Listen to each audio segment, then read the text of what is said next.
That he has, aforetime, so used part of this spirit force in manifesting himself in a similar manner to the sons of men, through his chosen spiritual instruments, history freely testifies.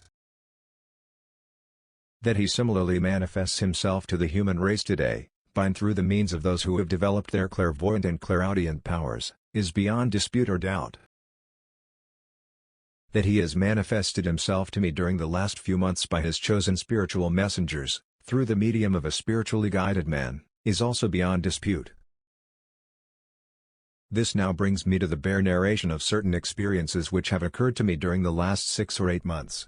In May or June last 1909, I had to meet in London, on business, my friend Mr. Sidney Beard, who introduced me to his younger brother, Mr. Percy Beard.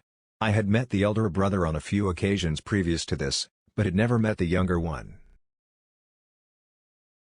After a brief conversation, Mr. Sidney Beard, having business to transact elsewhere, left me to converse with his brother Percy. We had been engaged in conversation for perhaps about 10 minutes when my new friend, who seemed to be looking into and beyond me, suddenly exclaimed, "I see about you a number of spirit forms who are desirous of attracting your attention." He then proceeded to describe quite a number of them, some of whom seemed familiar, while others seemed to have no meaning for me. I confess to being astonished at so remarkable a turn to what I regarded as an ordinary conversation on topics connected with the business about which I had called, and ultimately asked the meaning of it. Mr. Beard replied,